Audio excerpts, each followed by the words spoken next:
The following was recorded in front of a live studio audience at the Studio 21 Podcast Cafe. This is the United Podcast Network. The following program is closed captioned for the thinking impaired. By tomorrow, I will rule the world! You think he's gone? He's not gone. That's the whole point. He's never gone. Is this some radical new therapy? You see?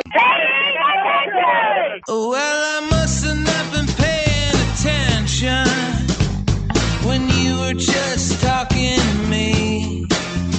Do you think that you could repeat the question and I listen more attentively? There must have been something in all of that nothing that wasn't quite so easy to see. And I must have missed something when you were just talking to me. I must have not been paying attention when you were busy slamming the door. Alrighty.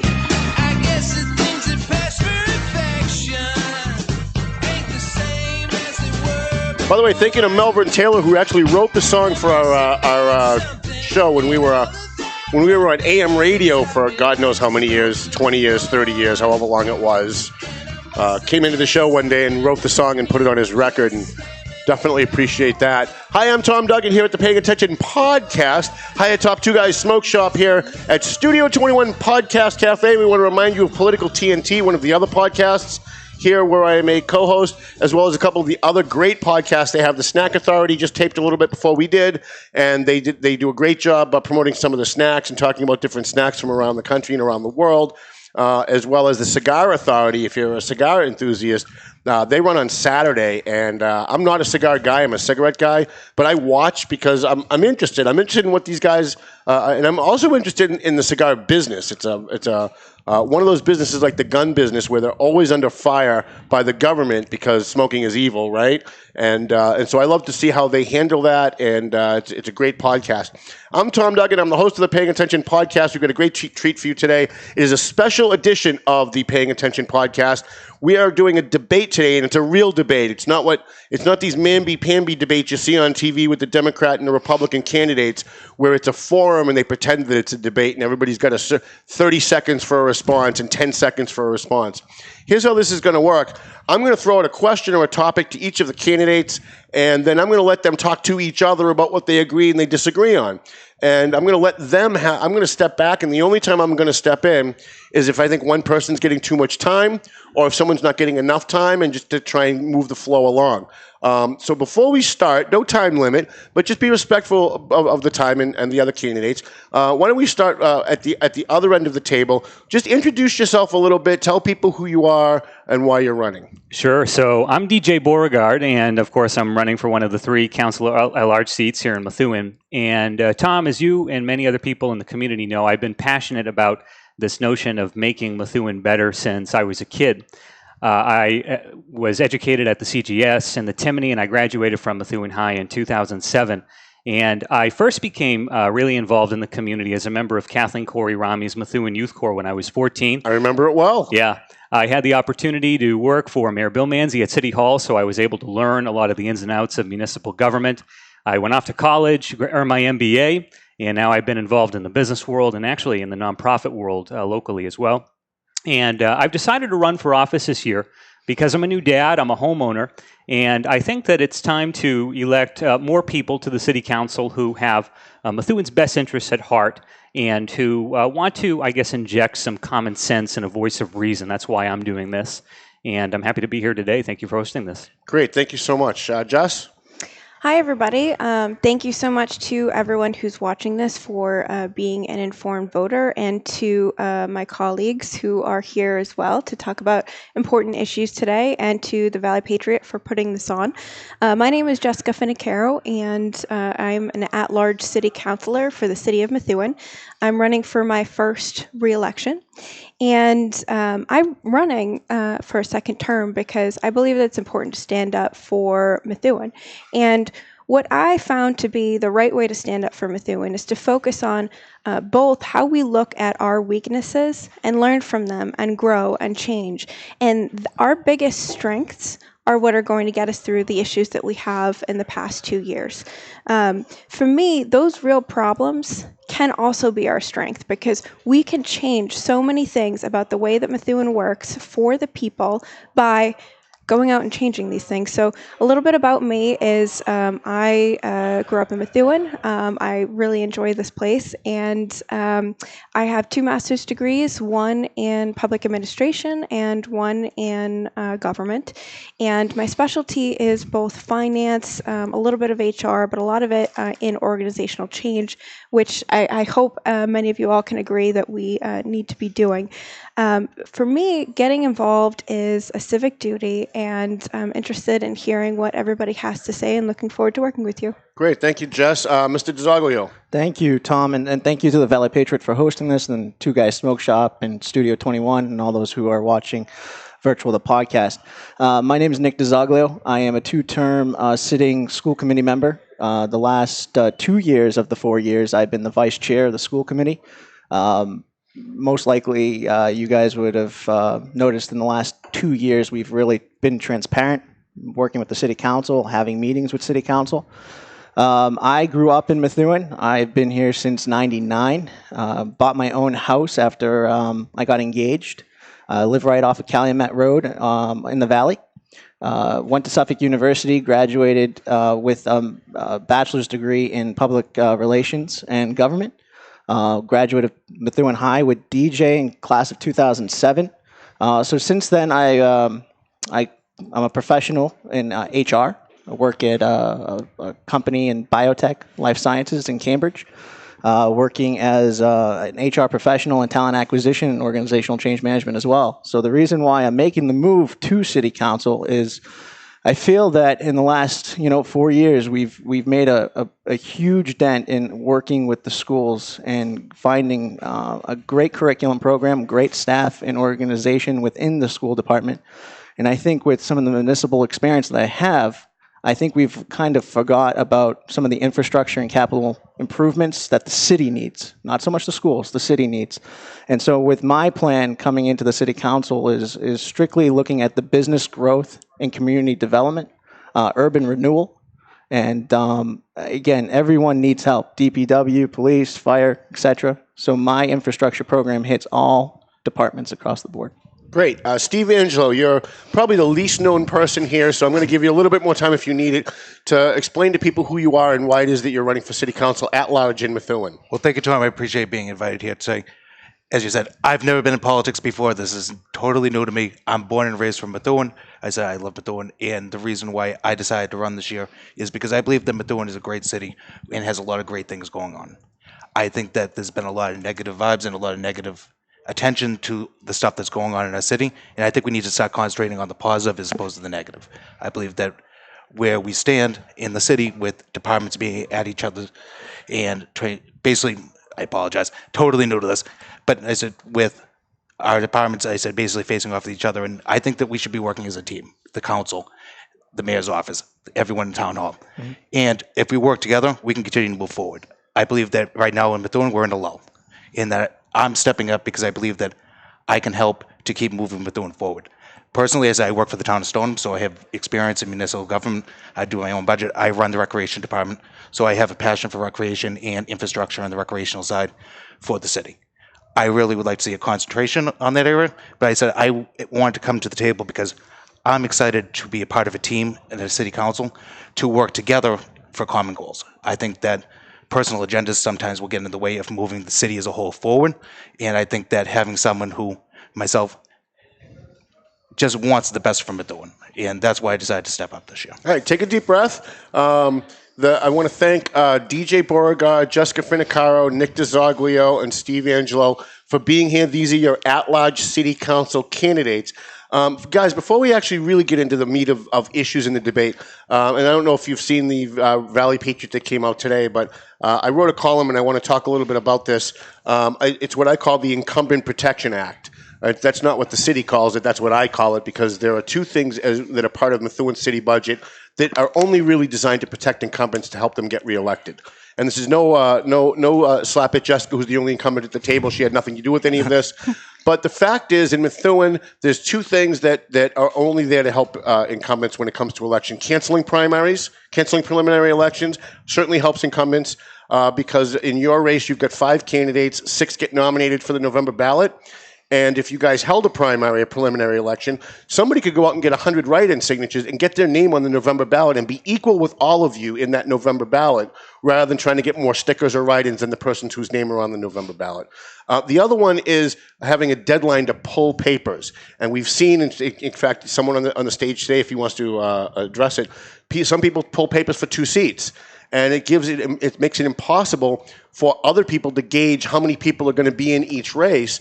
And when the deadline comes to pull papers, and then there's another 30 days before you can turn them in, you can't have somebody run for both seats, so they run for one, which leaves the school committee, in this case, has 5 people running for 6 jobs.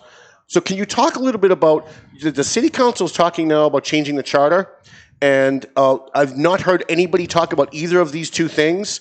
If they have, it must have been when I took a break because I never heard any of them talk about it. And what do you think about these two issues? Would you do anything to change them? Do you think they're good?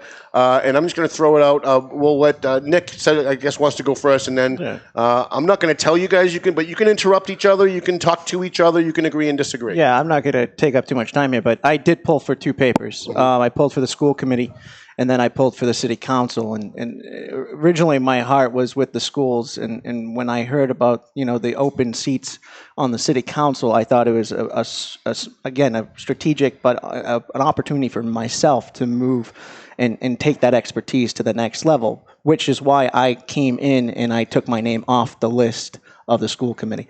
But I think everyone in any state, city, country should be able to pull for whatever position they want. They should be able to go out there, get the votes, get their name out there, get their position on the stands out there as well. Deadlines, there's a deadline for everything. I think you should have your papers in by a certain amount of time, have that submitted, and have a decision for that. Well, the question is the deadline to pull papers. Pull papers. Everybody's got a deadline to turn them in, but in Lawrence, there's no deadline to take them out. So if you want to go the day that they're due, get papers, walk your neighborhood, and get signatures, you can get on the ballot that day. Yeah, then that's a conversation to have. Well, that's why I brought it up. Yeah, so for me... Now would be a good time. So I probably wouldn't disagree with that. I think that's fine. But I also do know that Jack... the city clerk is currently in talks with the Secretary of State about having everyone's name on the primary. Because right now you guys are not on the primary ballot. That's what I heard. And that's a disgrace. I think that's a disgrace because the public would have an opportunity to have another candidate run and have their name on the November ballot. No, I agree with that. I agree. I think everyone should be on a primary ballot. Even a presidential candidate that's an incumbent has a primary. Right. So I absolutely agree with that. Guys, anybody else? I agree with you as well, Tom. I think that especially having a primary allows for people to get involved who may have not had an opportunity to pull papers. A lot of people have a lot of things that go on in their personal lives and things that go on with work that might prevent them from being able to do something at a certain period of time. But if they have a passion for the city and they have a passion for being involved, I don't think we should restrict them from being involved if they want to be. Having a primary might allow someone who in August decides that they really want to be involved. They see what's going on. They have a passion for what they want to see for the city. Right. I don't think we should restrict that for being on the ballot, and I 100% agree with you. Yeah. Jess, I mean, the current mayor ran unopposed 2 years ago, right? Mm-hmm. And if they had held a primary that year, there were a lot of people who, after the deadline of nomination papers, were saying, Jesus, no one's going to run against this guy. I should have pulled papers, but now it's too late. Shouldn't we do away with canceling primaries and having a deadline to pull papers? So I guess I will say I agree with you, Tom, and with what my colleagues up here have said so far about wanting us to not have that deadline. But I don't agree that we should make any decisions based on one example in any race. That's something that I was really frustrated in some of the conversations with the charter changes is that you cannot make any decisions based on one incident in Methuen's history. You really need to look at the vast majority of history in Methuen. Well, it's not just the Methuen mayor's race; right. It's your race this year. So it's been pervasive. I remember when Pat Uliano ran unopposed in the East End, and no one ran against her, and there were tons of people saying, "Geez, I wish I knew no one was going to run, or I would have run." Yeah. So I think it really needs to start in a more comprehensive way. So I had been planning on saving this for later when things aren't so contentious with some of the issues that are in the forefront of the Methuen City Council. But some of the things that I've been working on is a resolution that addresses a variety of issues that I find in our City Hall, as far as making everything a lot more inclusive for all of the candidates who are interested in getting involved. I know that when I first got involved, people told me that I shouldn't be in politics. It wasn't my turn. I didn't know anyone big in the city. My family wasn't big in the city. I couldn't do these things for so many reasons. And I ran a write-in campaign, and that's how I ended up getting elected. But you shouldn't have to be that brave, and you shouldn't have to do everything without all of the resources at hand. So in other cities, there's a variety of different data that you get as a candidate. You get a variety of district maps, you get census data, you get a variety of different information. And the city has really stepped up in the past handful of years or so, and it included a lot more information than ever was given before. You now get the CD-ROM full of all of the data.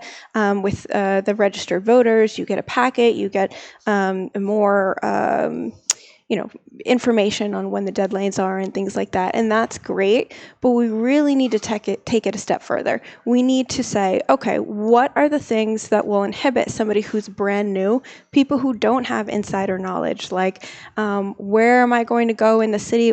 If I want to go and visit seniors, who do I contact? If I want to go and visit different demographics, who do I contact? Who are the people that is the right way to go about things? What are the laws in Methuen for being an elected official? Where am I not allowed to door knock? Things like that. So these are the things that we really need to address in Methuen, and looking forward to doing that in the future. DJ, I'm sure you're going to say you agree with everyone here, but I'm going to give you a chance to say that. Sure. No, I think great points made all around. I think that ultimately any effort to make elections more accessible to non-incumbents and people who are new to this process, I think is critical.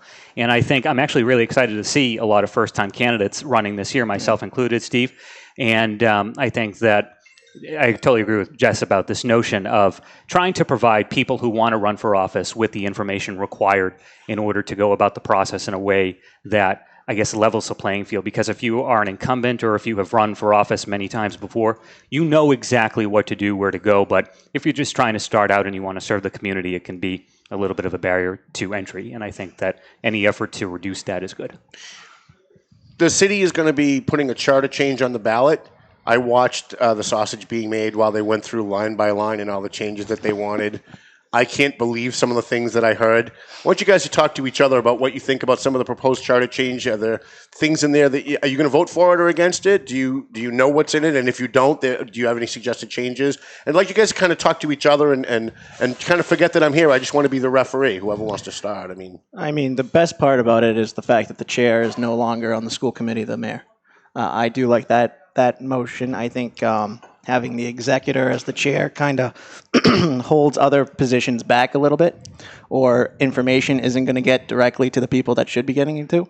So, I mean, I think that's probably a big change and a good change for the school committee going forward. Charter change stuff, the mayor 4-year term, stuff like that. What do you guys think?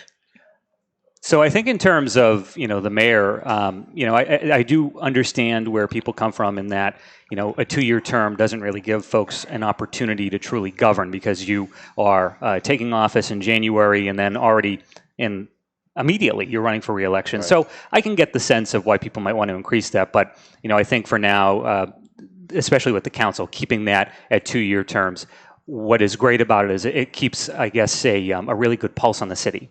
Sort of like Congress, where we have an election every 2 years. So I think this idea of having the council and all these other offices be 2 years is good. For the mayor's position, maybe long-term might be good to look at expanding that just to make it easier to govern, I guess. Yeah. 4 years? Do you think the mayor should do 2 or 4 years? 4 years? I think ultimately something to think about, maybe 2 4-year terms would be sufficient. What do you guys think? Talk to each other about I agree. I think when you're coming into this city. I mean, not so much for the school committee or the city council. I think for the mayor, who has to do some long-term goals, that every year and a half they have to redo their election or worry about getting reelected.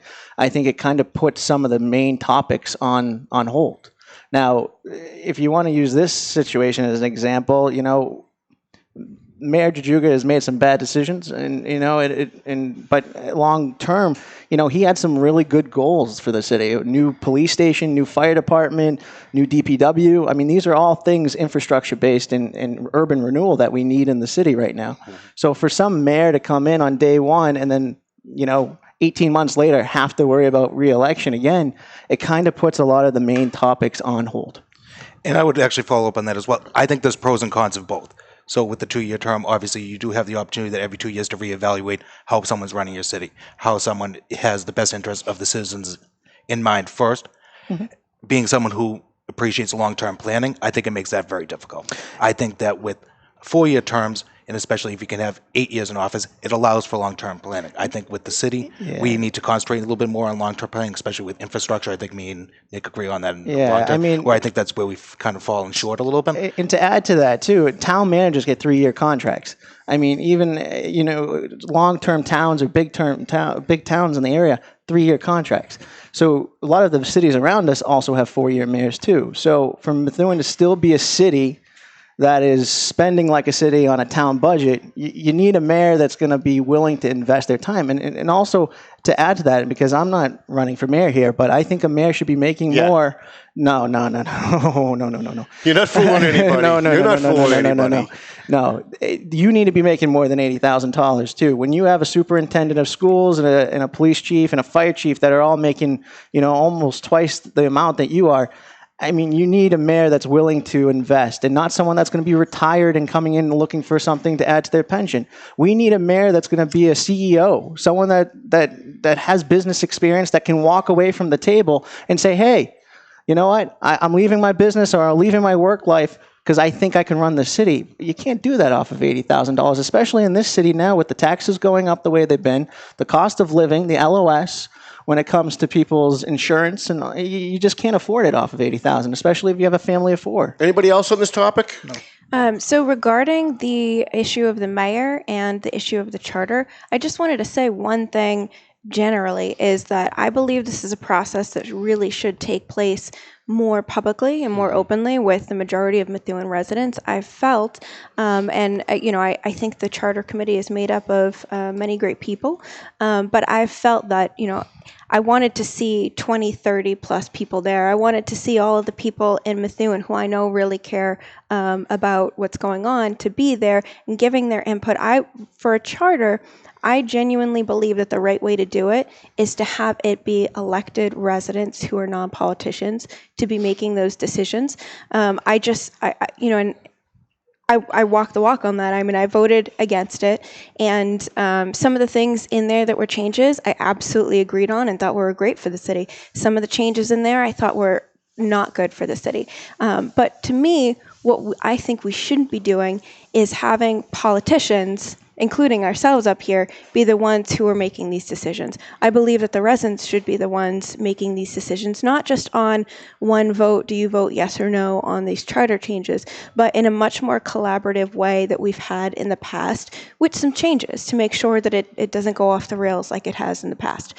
So that, to me, I feel very strongly that when you're talking about the rules of politicians, they shouldn't be changed and created by politicians. That is, so that's something that I've had a really hard time with reconciling, because there are some things in here that I think are good and are very needed, but I think it should be an ongoing long-term conversation over the next few years for us to make a lot of those changes with the support of the people. But can you give us 5 examples? No, I'm just kidding. It's a joke. Can I hop in there? DJ, jump in, please. Sure. So I definitely respect the work that the charter group did, and I think it's all very well considered. But I do agree with the premise of Jess's point here. About, I'd say maybe 12 years ago, I was involved with a local group called Citizens for a Better Government. It was led by people like Phil Leahy, the late Maureen Donovan, a great group of just residents who cared about the city, and they wanted to take a look at the charter, and they organized this group. It was a very grassroots level group.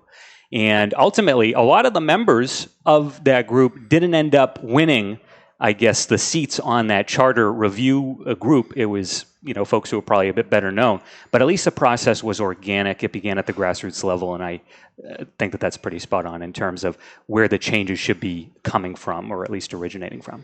We did have a question from somebody who's watching us. By the way, there are a ton of people watching this live right now. Good. Someone asked, where is Arthur Hardy? He's also a candidate in this race. We gave Mr. Hardy an opportunity to come on. He thought apparently that he was punishing me by not being here. He's not punishing me. He's punishing himself. We did invite him. He chose not to come. So these are the candidates that I think you should consider for this office because they cared enough about you, the voters and the taxpayers of Methuen, to put their time aside to be here, and they put aside some of their personal differences to do so, but believe it or not. We have a number of things that I hear from voters in Methuen when I talk about this upcoming race, and every single one of them down to the person at some point during the conversation about this race talks about conflicts of interest. Can you guys talk about this a little bit? Because every single voter that I talk to during my conversation says, I'm tired of the conflicts, I'm tired of the insider deals, I'm tired of the good old boys getting everything they want behind the scenes. Can you guys talk about this? Because if you don't, you're probably not going to get elected. I swear to God, every single voter that I talk to brings this up. Tom, I'm here at the table. At the city council, I'll be at the table. I don't have to get up for anything.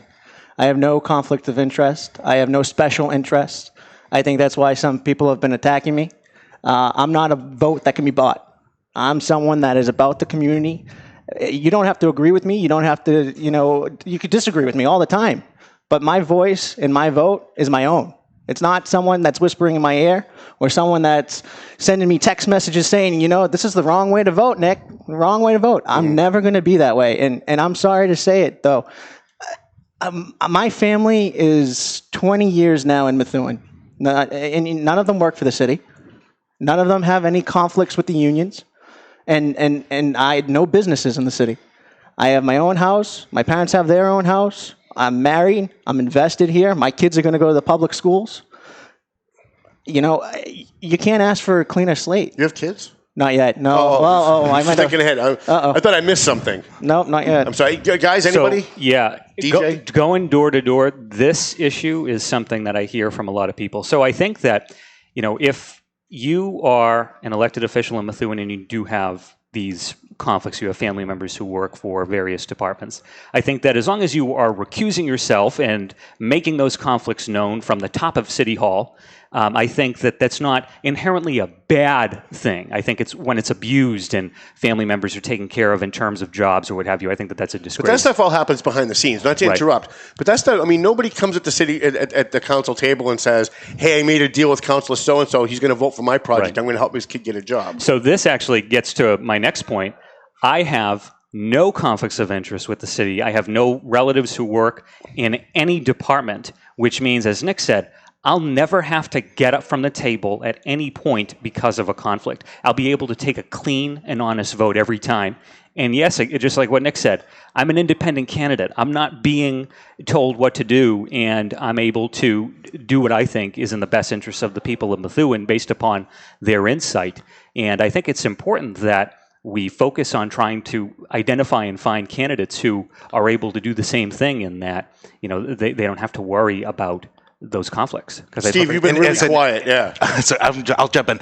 So I could echo exactly what DJ and Nick have said. That's the reason why I'm stepping up into this election, is because I don't have a conflict of interest. And I'm frustrated as a voter and as a taxpayer. I chose to buy my home here in Methuen because I want to be part of a great city.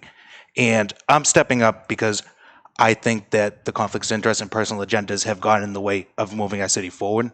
And I think that you need to have someone who is bipartisan, who is able to sit at a table and have a conversation and work as a team. I've mentioned it several times, that need to work as a team. Whether you agree with each other or not, it can't be someone's outside influence who's influencing a decision. It can't be. It can't be those backroom deals. Those need to end.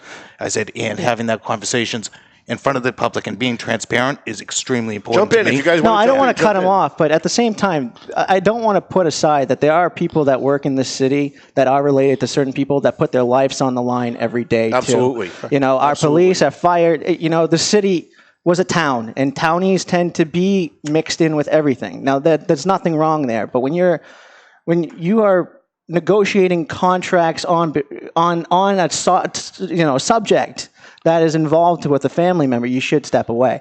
But when it comes down to, again, I want to clarify that there are some hardworking people in the city that put their lives on the line. They teach our students, and yes, they're related to people across the board. But when it comes to my vote, I will never have to stand up to walk away. Jess, I think you're the only one who hasn't jumped in on this. Or Sure, did you? sure. So, no, not yet. Okay. I've been on the council for 2 years during a really tumultuous time, and I felt that prior to this time, the conflicts were actually taken somewhat frivolously, in my opinion. I think that sometimes people only really called it a conflict if it was so firmly a conflict that you really had to step out. And I think one thing that is positive with all of the issues that have come out in the past 2 years is that everybody is much more sensitive about this now. Mm-hmm. And I think that's a great thing, and it always should have been like that. But so for myself, I think some of the things that I talked about earlier that are the reasons why people told me that I couldn't run for office to begin with, and the fact that I didn't have all of these connections is actually a strength for me right now, because it would really kind of kill me to not be part of these conversations and these discussions on how to move forward on a lot of these issues if I wasn't able to participate. But I will say that there is different levels of conflict. So, for example, in City Hall, whenever there's a vote, there's been times where I've said, I know this person, I have a friendly relationship with this person. In one circumstance, I was actually voting against a friend because I thought it was in the best interest of the city, but I still said forward and said, is this a conflict? And I was a little frustrated because I was actually kind of laughed at, because every single person at the table, as far as I know, knew that person. Right. So they were saying, well, no, that's not what I said, but it's still worth it to have the conversation. It's worth it to say, is this a conflict? Here's the information. Let's just make sure that we're all, because there's also the appearance of conflict, right? So there's the conflict, and then there's the appearance of conflict. So you really want to make sure that you're going on all of those angles. And for me, every time that I have ever wondered, I'm friendly with this person. Is this a situation where I just happen to know them, or is this an actual conflict? I've asked, and I've done it in writing. And there has never been any circumstance where they've ever said that I have any conflicts in any of the departments. I do not have any conflicts as far as, like immediate family members and family that are in any of the departments. And so that, I think, makes it much stronger to be able to debate on everything that we're doing. And I'm glad that everybody sitting up here is in that same situation. And I think across the board, too. With all the councilors this year, I think most of your candidates would be at the table. Yeah. I mean, just because they don't have, none of you guys have a conflict, there may come a time when you have to step away. If, one of your neighbors is petitioning the council for something, you may have to step away as a conflict in that particular issue. But it's good to hear that none of you have any conflicts. And that's not to say that people who do have conflicts, I know that there are candidates in other races that have family members in the police department or the school department or something. That doesn't necessarily make them bad people, but it is something that the voters are talking about, and that's why I wanted to. It's no slight to anybody at all. Right. No, and I think people should take pride in the fact that their spouses, their kids, want to give back to the city. Right. They want. I said that's ingrained in their bloodline that you're supposed to get. You're a civil servant. You're a public servant, and I think that that's actually a great thing for the city, for people who are born and raised here, to want to give back to the city and take pride in it. We're sitting up here at the table as candidates because we want to do that. Other people do it by being teachers. Other people do it by being firefighters. Mm-hmm. It's their way of giving back to the community that they love. Mm-hmm. I think the biggest issue is when it comes down to vote count. I mean, there's been times in this past 2 years where we were looking at how are we even going to pass something? Who is even going to be able to vote? There's so few people voting. Is that really representative of the 50,000+ people in the city? I don't know. So that to me is that. Whereas the issue gets to be an awful situation is when you have so many people in the situation at the same time on the same issues. It's one thing if one person needs to leave or one situation every once in a while, but when you're talking about people with multiple conflicts, or you're talking about multiple people having the conflict for a certain situation, there's votes on the city council that happen that I think would have gone a very different way had more people been able to vote. Right. And that's a reality that voters will need to consider when making their choice. So the audience is yelling at me. The audience online is yelling at me because they want me to talk about the elephant in the room. And so we'll do that now because we still have about a half an hour left, and I want to give you guys enough time to substantively talk about this to each other. The police department, the superior officer's contract. It has been a crap show for the last 2 years. The amount of information that we've read in the daily paper, a lot of it not true. I watch the meetings as you guys do. I want to give you guys an opportunity. I'm not even going to, skew it and skew the question in any way.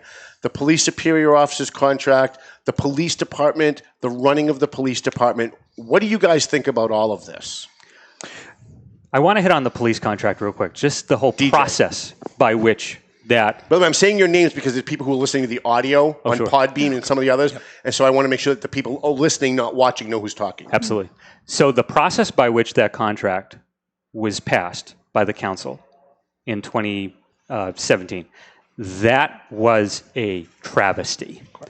And what kills me, if you read the Inspector General's report, it said that during that process of, when the council was about to vote on it, no questions were asked about the content of that contract. The only questions that were asked, and this piggybacks off of what Jessica just said about having so many conflicts, all anybody cared about was the rule of necessity. Right. Nobody asked or demanded for a financial impact statement, which there's actually a resolution that requires financial impact statements on contracts to be provided before a vote is cast. And I think it went through on just a first read. They didn't have a second read on it.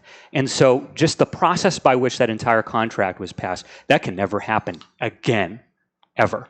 And I'm glad we actually have, a stopgap in place now in the CAFO, someone whose job it is to actually look through this stuff and to provide the council with educated ideas and opinions about what we're doing. But we need to scrutinize every contract and make sure that just never happens again.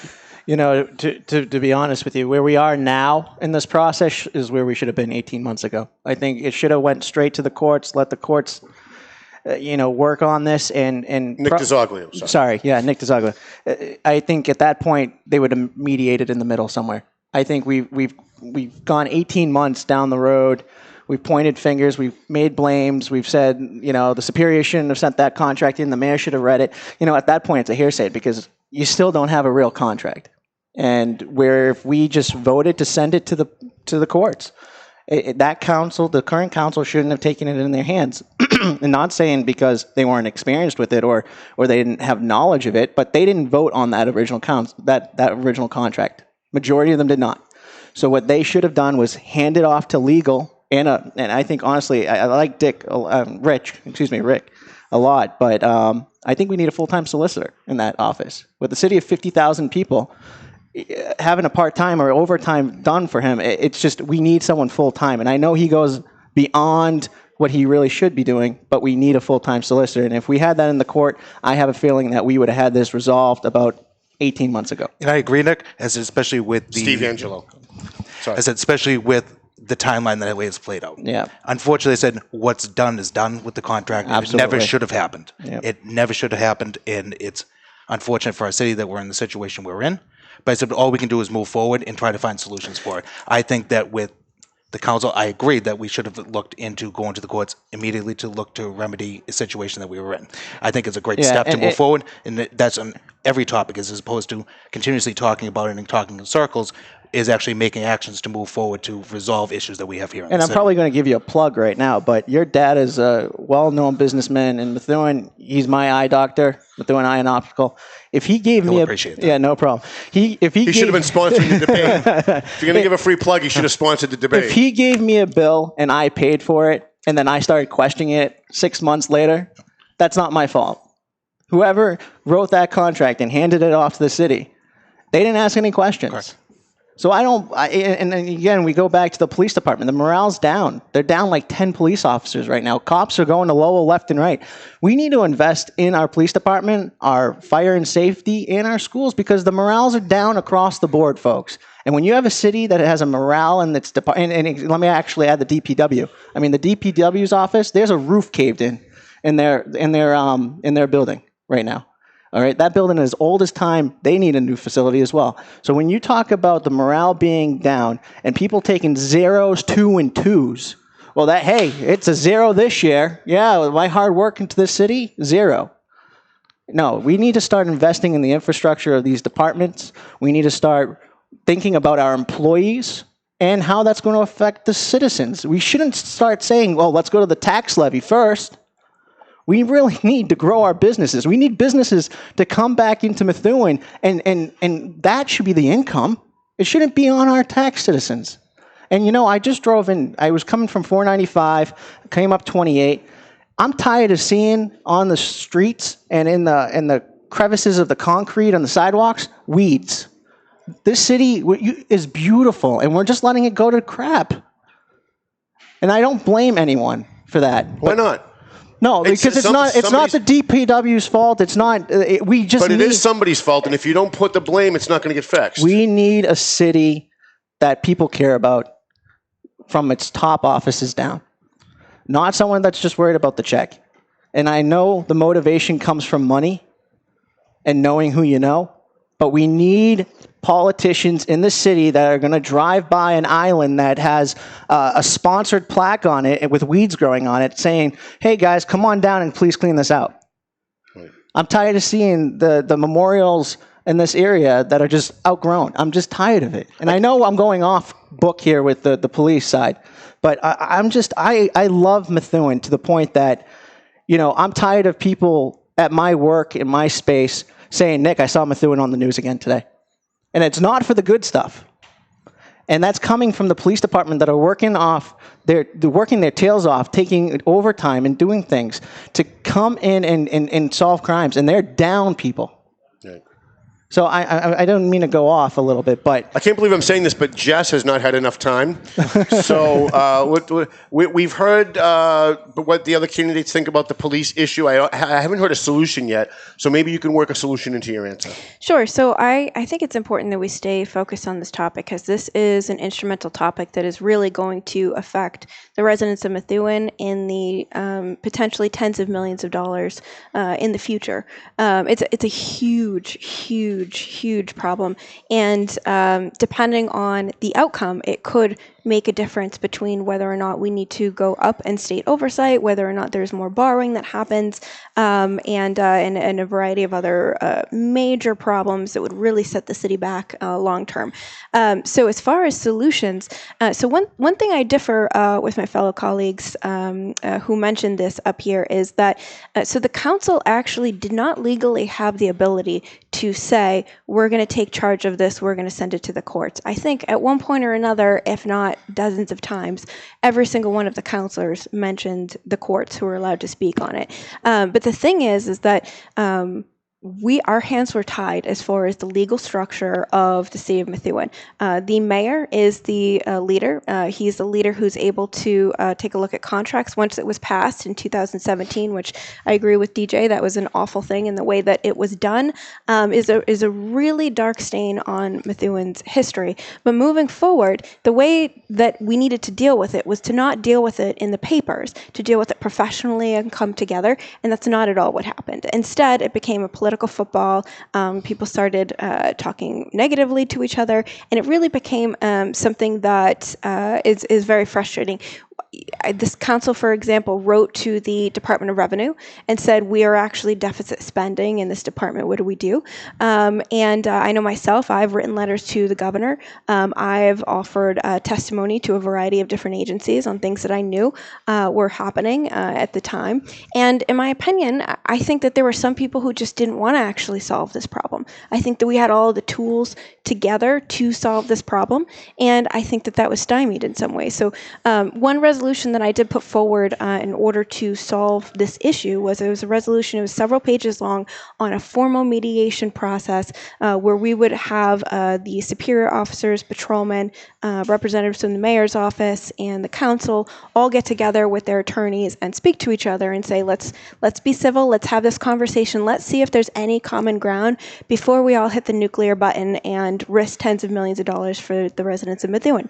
And when that got put forward, it had enough sponsors so that it really was only going to take, one other counselor saying, you know what, I think this is a good idea. Let's just try talking to each other in a professional way first before we all go to our respective corners and start going down this road.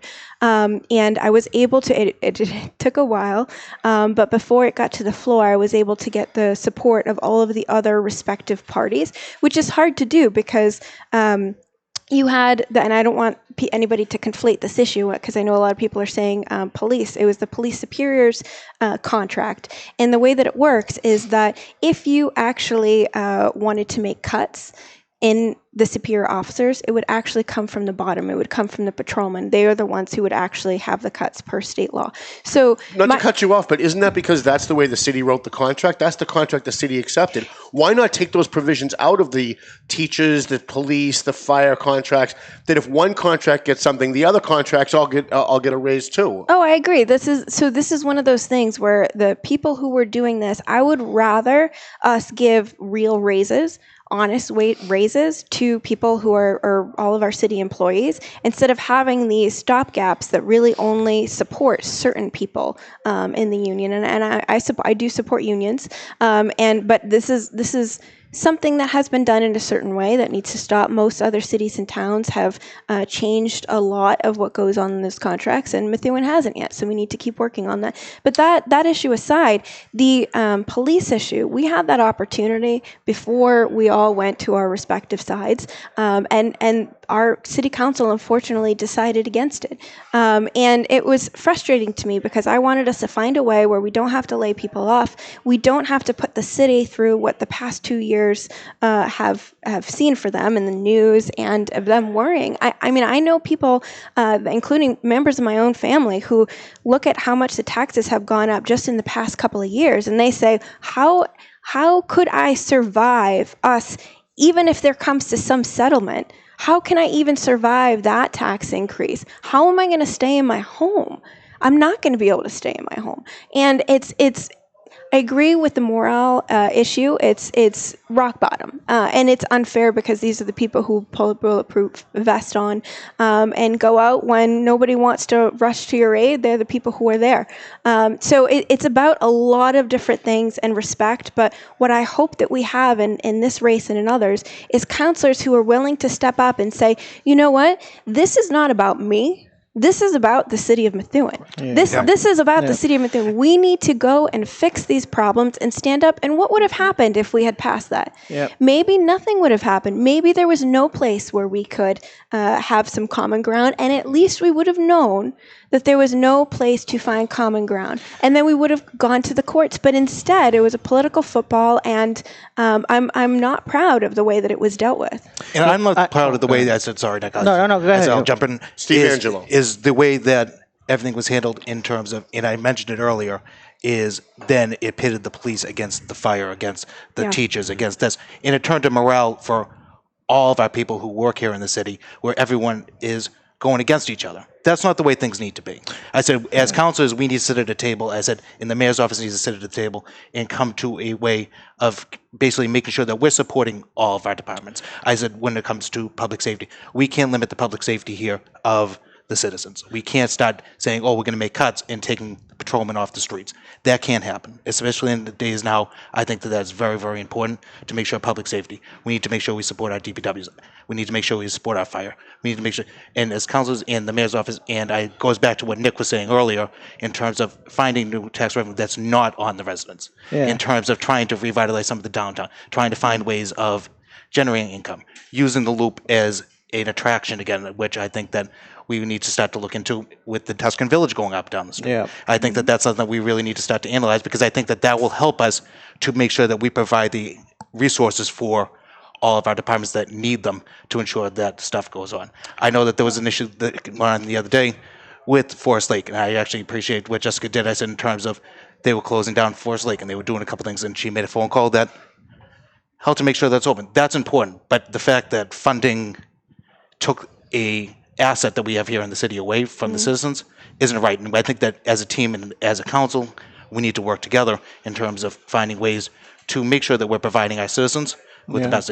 Yeah. And you went two ways, and I kind of want to go back to contracts because I'm not sure if anyone knew. Nick Dizoglio. Thank you. Is the school committee had 7 contracts that they had to negotiate. And the one thing that, and due to collective bargaining, I'm not going to get too much into it, but the school committee was and the only thing that they really agreed on was a stickler on longevity. And so we, for most part, Dr. Kwong, and I'll give Mr. Vogler and Dr. Nicholson credit to this because they were in most of the negotiations.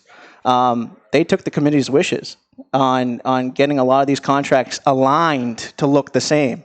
And I think that was the hard work of the committee. And that's the thing here, is our school committee, though there is some infighting. We're going to be talking about the schools next. Disagreements. We are all in line when it comes to the schools, when it comes to what we can do for them. And the contracts were a big piece of it because we didn't have money this year. We didn't have money. Everyone, and in the contracts, we negotiated 0 2s and 2s for many of our groups. And I think that was the leadership of the committee, but also Dr. Kwong. And the committee came together to make sure that each of these contracts looked the same. Ed, can we go a little over? Is that possible? How much is a little, Tom? I don't know, like maybe 10 minutes? Yep. Okay. Because and I'm glad to hear a lot of what you had to say about the police. I want to bring up the schools, but I just have a very quick answer, if I can get a quick answer. Do you guys think Chief Joe Solomon's doing a good job? I mean, I'm going to say yes. Here's the thing. The guy bleeds Methuen.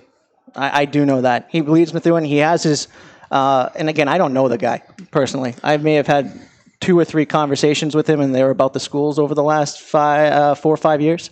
But every time I see him out and about, he's there for the kids. He's there, and I'm saying this on the school side. He's there for the kids. We have our SROs in the office, in our schools, and the officers are well trained and involved.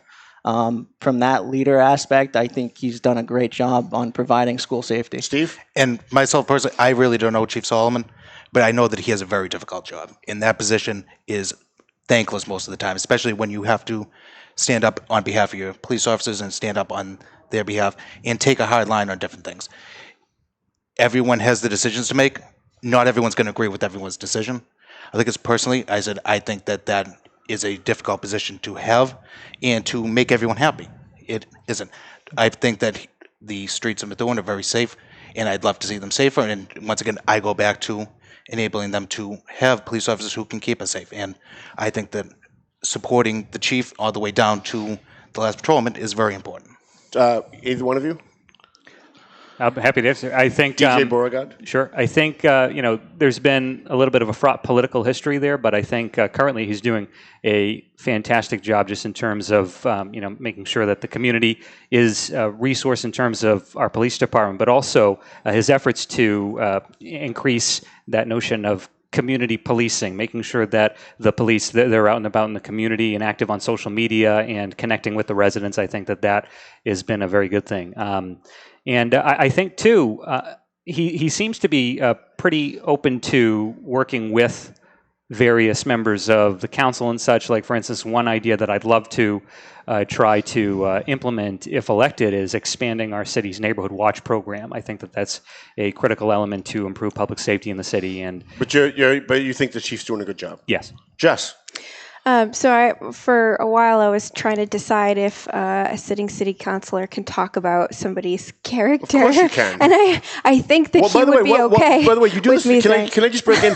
You do this all the time. I watch you on the council, and you always worried about what you can do. You are an elected city councilor, and no one can tell you what you can and cannot talk about. There are laws, Tom. No. But I thought about it, and I think I'm okay in this circumstance. I think I agree with what Steve said in that he has a very tough job. My experience with him is really on, telling him, here are the issues, how can we resolve them? I mean, there's been issues of drug, substance misuse, substance dealing, other things things in the city, I've found him to always be very responsive. I know that he has become somewhat of a figure in Methuen, and that people have all different opinions of him. My experience with him has been a good one. I feel that he is somebody who goes to a variety of different things to train people on how the best way to do something as a chief actually is. And so I think that right now we are in a position where we're lucky that we have diminishing funds available due to a lot of these contract issues in that department. It takes a lot to try and juggle that to make sure that services aren't greatly reduced. There's a lot of things in Methuen that we do that a lot of other communities don't do. For example, if it's just a call, a medical call, somebody has fallen and needs help to get up, a police goes with every single one of those calls. Right. So there are a whole list of things that Methuen does that's in addition to other communities. And for me, what I think is a lot of these things have to do with who your leadership is. So the mayor is officially in charge of each of the department heads, and I'm hoping, we have our current mayor is not running for re-election, and we have 4 candidates who are running, and I'm really interested to hear from those candidates on how they'll be working. Well, they will be here. They will be doing a debate here. Great. The ones that bother to show up, and we're going to give them that opportunity. So it's good to hear that all 4 of you think that the police chief is doing a good job. I think in any community, it's good to have the support of the elected officials and the candidates. We're going to go a little bit over, if you guys don't mind. We're supposed to stop at 2. Ed says we can go about 10 minutes over if that's possible. The other elephant in the room, the school department. Now, Nick Dizoglio is a little bit at a disadvantage here because he sits on the school committee. But we saw in the last 2 years a superintendent that had no certification. She had no certification when she was a principal before she was even hired, and the search committee put her name forward anyway. During that whole debacle, it was learned that there's $4 million missing out of the schools. She outright lied to the council and said that it was all special education funding. We now find out that it's not. And the school committee. You as school committee, you as city councilors are going to have to vote on the school budget, and I want you to talk about this issue. I'll give Nick, because he's at a disadvantage on this issue, a chance to go first, and then I want you guys to kind of talk to each other. All right, so I'll come out and say it. If I knew then what I know now, I probably would have fired Judy Scannell. Here's the thing, is Judy, when she was appointed, I was, I think, freshman in college. I was going to say 12, but probably. Maybe freshman in college. So we're looking at 10, 12 years ago. So I put blame on multiple years of school committees and multiple years of mayors. I don't know how. Here's the thing: is we never negotiated the superintendent's contract while I was there. Now, is that right or wrong? No, because I could say the same thing, that I didn't look at a contract or it's similar. But I do know that the former mayor looked at her renewal one, presented it to us, and we voted on it. Now, again, you can say, did we ask about her qualifications or any of that? I can't recall, nor do I remember, nor can we find the minutes on it. But the $4 million, I was at Bada Bing's in February of 2017. Ann Goslin came to me at the restaurant. I was out to dinner with my wife, and he mentioned to me briefly that, Nick, I'm worried about overspending. I'm not in the room. I haven't been in the room for, the last 6 to 8 months. I said, all right, I'll go to the mayor, which, by the way, the mayor was only 2 months into the role at the time. We went to the superintendent. She provided us the special ed costs. And I said, well, and by the way, I think I said at the last meeting it was February 12th, but because of February, it was actually March 12th. So I got the dates mixed up. And March 12th, I brought up I said to Judy, we're going to have to go to the city council. Is that correct? And she said, I'm going to have to do a supplemental budget or go forth with it. So I said to her, I'm going to need you to come out on the record that it's special ed. Provide the proof or provide the numbers or provide whatever. We get a budget book every meeting. All right. And that budget book showed a negative number from October of 2017 on to February when a few of my colleagues brought it up, and then again in March when I brought it up. And Bob Vogler jumped in on the conversation too, and I saw the article, and I know there's some infighting, and I respect every colleague that I have. I do. Do I disagree? Of course I do. That's normal. We're all politicians here. you know. But at the time, we let Judy go with the resignation based off of, again, legal guidance and understanding of what would occur. And we didn't fire her or accept a resignation based off of the fiscal spending. Now that we've done our audit, which we did have an investigation, there was an audit. Seth came from the state, Cronin came in. He said there was 68 positions or 64 positions. 28 of them or 30 of them were for designated areas, could have been for special ed, not sure, and the other ones were replacing positions. Now, quotes have been made that if we were going to have 30 to 40 kids in a classroom, that they would have accepted those positions. All right? I agree to the fact that we cannot have a working school system based off of 30 to 40 kids in a classroom. It's impossible, nor would we have... I want to give everybody else a chance, but, you know... I just want to finish. One thing, Tom. All right? If I knew it was $3.7 million and that we weren't going to get the money from the chapter and icebreaker funds, I would have probably made a different decision, okay? But ethically, I did nothing wrong. And I went to the power that is the chair of the school committee, and that goes back to the charter. It's good to now know that if this is approved, the mayor will no longer be the chair or would have to be voted in by its peers. Now, for me, going forward, the transparency with the school committees is superb. We have worked with the city council hand in hand. I plan the meetings with the city council. I make sure that the budget books and the minutes from each meeting and the links are sent to the secretary and that they have the ability to look at it. And I also have the direct line to the chair. I've been able to build a great relationship with the chair and the vice chair and many of the city councilors. And I think Jess is one of them too that I've been able to work with. Now, our schools are in great shape. We're about $1 million above what we were last year. Don't you have schools that are underperforming? According to the state, don't you have 2 or 3 schools that are underperforming? All of your schools are you're saying all of your schools are rated? There's no more levels anymore in Massachusetts. There's no level 3, level 4, level 1, level 2s anymore. Okay. But before the level system went, everyone was a solid level 2, except for the high school, which was level 3. And that's because of MCAS testing and due to certain MCAS statistics that were causing some changes. And again, that's what we've been informed about. But I am proud of the curriculum that we've put into the schools. I'm proud of the Google Chromebooks that every 3rd through 8th grader is going to get this year. I'm proud of the iPad and technology initiative. I'm proud of the services that we're providing. Could we do more? Of course we can do more. But since I've started back in 2015, I think it was, we have gone up $10 million in the school budget. $10 million. And unfortunately, I voted for a cut in 2016 for $1 million. And because we were told that we were going to get more money in the following year. And unfortunately, that money didn't come. We went into a deficit. I've got to give other people, because we're a little over time, and Ed was nice enough to give us at least another 10 minutes. Normally, this is an opinion show, and I'd give my opinion. But because I'm the host, I'm not going to do that. But I am going to implore the other candidates to please not let him get away with that answer. Anybody that wants to jump in. Anybody brave enough to handle this topic? The school department, the missing money, the superintendent. Well, I think it goes back to the lack of transparency that was happening. Obviously, Ian, who works within the school system, is the money man. He has a lot of the knowledge of what's going on with the spending. Him not being involved with conversations is wrong. And that can't happen. I'm glad to hear the stuff that's moving forward. But I think as a whole, throughout the entire city, transparency is key. And making sure that the right people are at the right tables making the decisions. I mean, it goes back to those things where these backdoor deals. We still have paper warrants, for God's sakes, Tom. We've been trying for years to try to make them automated or electronic signatures.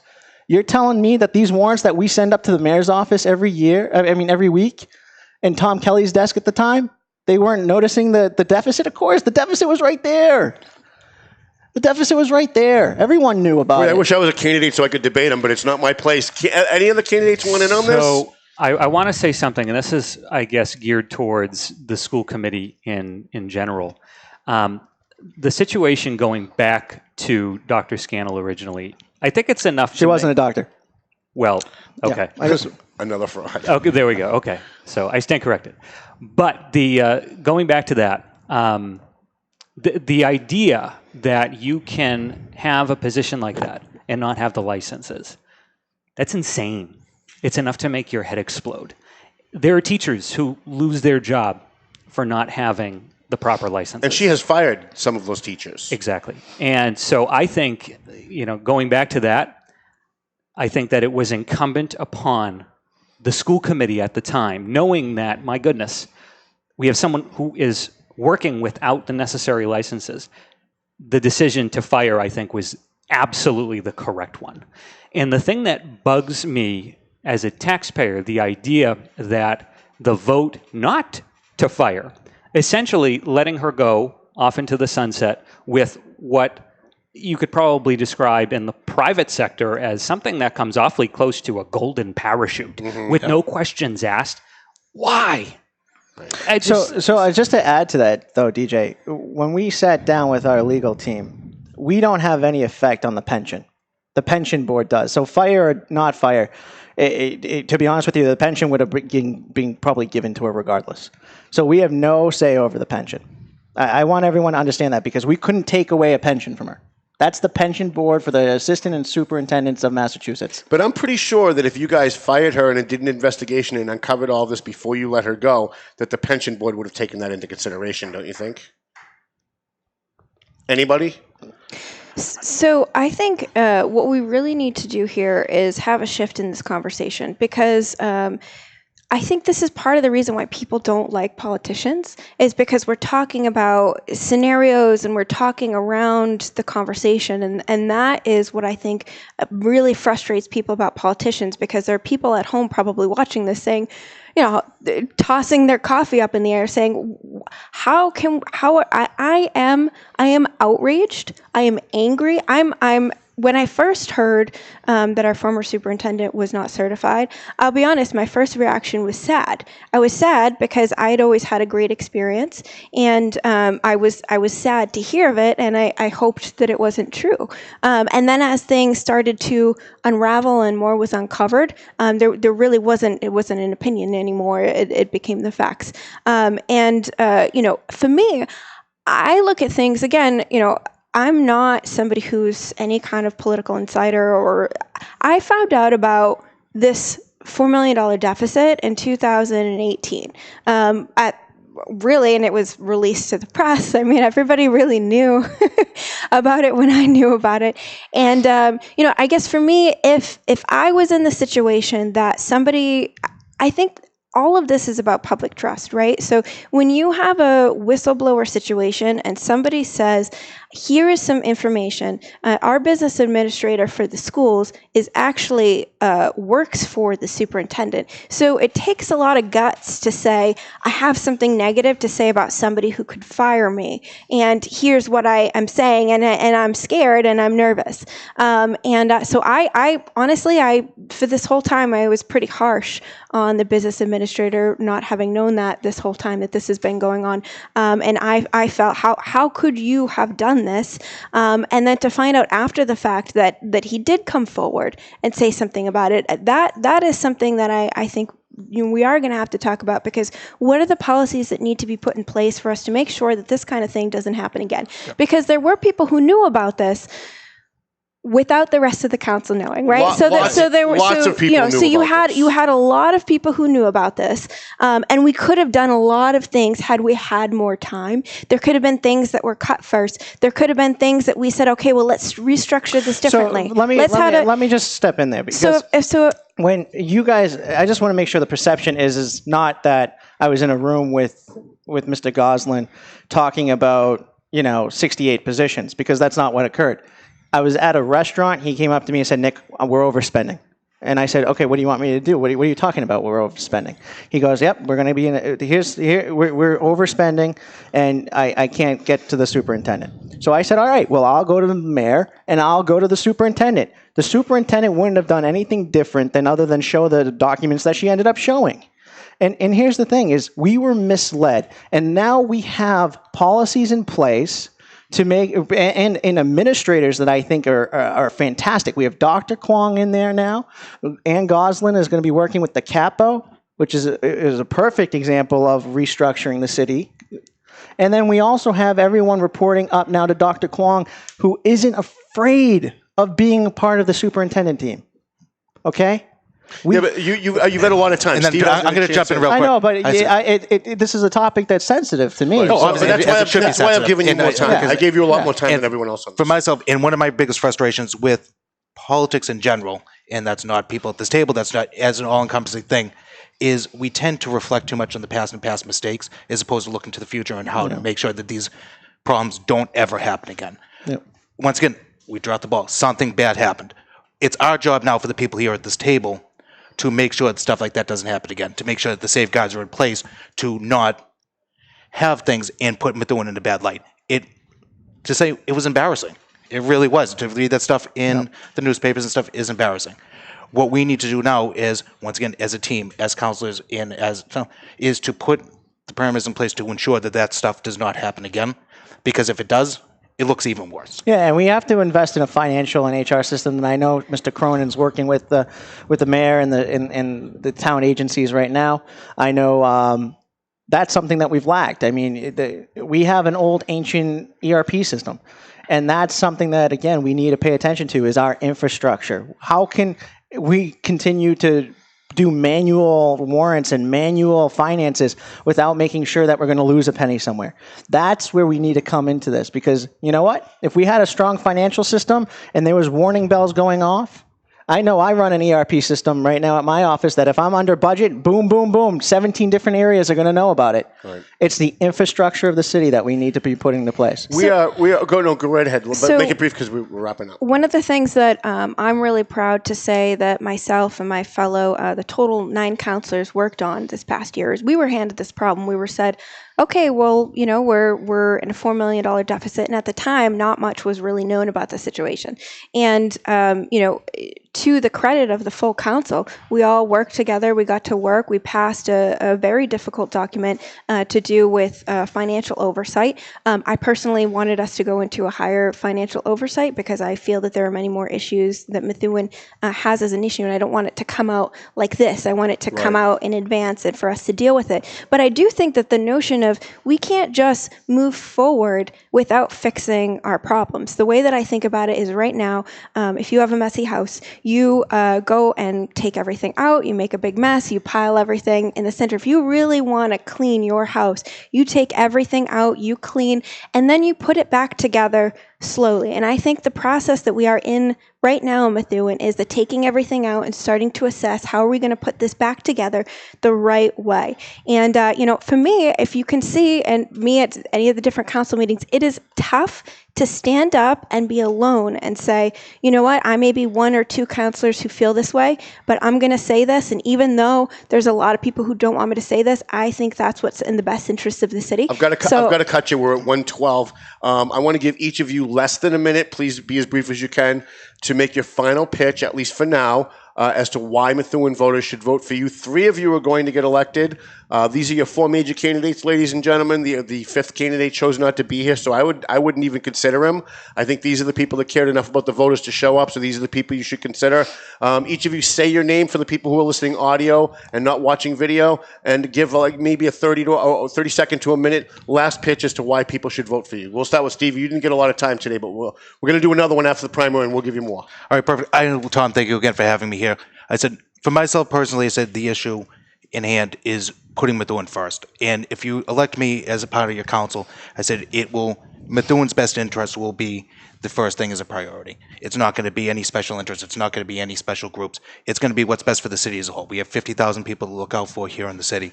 And if we are not doing our job as councilors and we are not standing up for every single voter and every single resident, we're not doing our jobs. And with me, I can promise you'll have someone who's genuine and hardworking, who will be working hard in the trenches to do stuff. This is not my forte, is being up here in the spotlight. I'm someone who likes to make differences and actually make decisions and really hit the ground running behind the scenes. But in order to do that, I had to be up here. And that's what I want to do, is to work for the citizens of Methuen and to continue to move forward. Nick Dizoglio.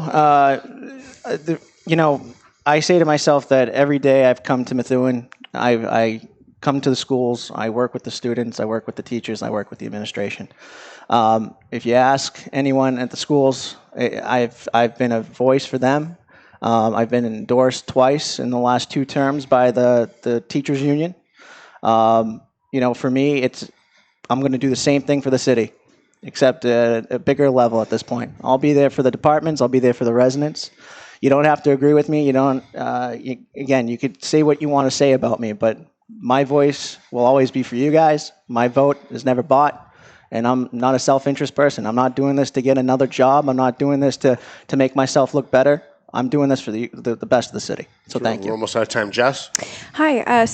My name is Jessica Finocchiaro. I'm running for re-election. I think there's a lot of different opinions here, and I think this is great. This is the way a debate should be, where we all come together and say, here's our opinions, and then back it up with facts and thoughts, and then decide, do we have any common ground? That's what I think is the right thing to do.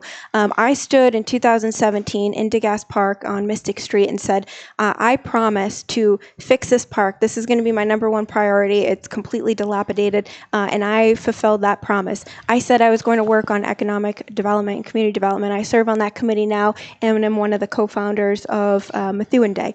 As far as the other things that I said accountability. I have posted on Facebook. I have talked to residents. I have not stopped going to events to talk to people. This isn't just campaign season for me. This is 24/7, all year round, and I've tried to make sure that I'm as accessible and accountable for my decisions. Often go on Facebook and explain why I voted a certain way as well, and results. I have gone forward and said, a financial impact statement is what would have saved us in 2017 from some of those contract mistakes. So I went out, I wrote that resolution, and it did get passed. So right now, that same situation can't happen again.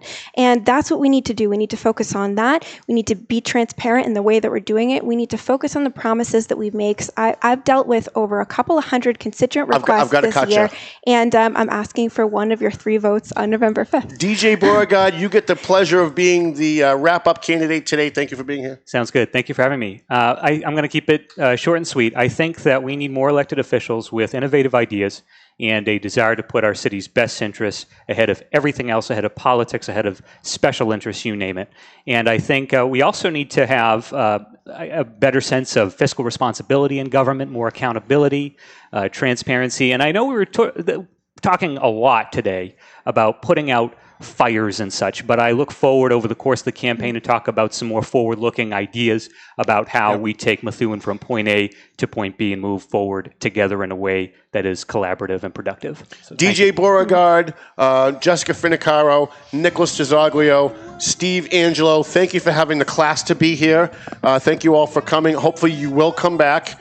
Hopefully you'll also get on the ballot. Please keep me up to date as to whether they're not going to actually put you on the ballot.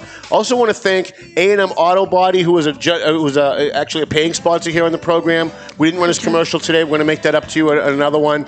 I want to remind everybody that Heroes in Our Midst is on Amazon and on Barnes & Noble from the pages of the Valley Patriot. Also, you can buy Lawtown, the movie I'm in, on Vimeo.com, Google Play, and a whole bunch of other stuff. The Valley Patriot is on the streets as we speak, and when I leave here, I'm going to go finish doing deliveries in Methuen.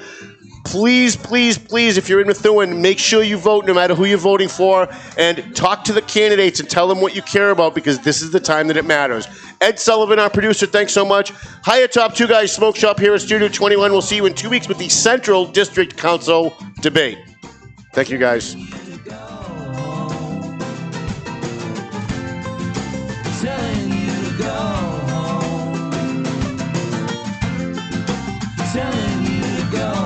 The views and opinions expressed by the hosts, guests, or callers of this program do not necessarily reflect the opinions of the Studio 21 Podcast Cafe, the United Podcast Network, its partners, or affiliates.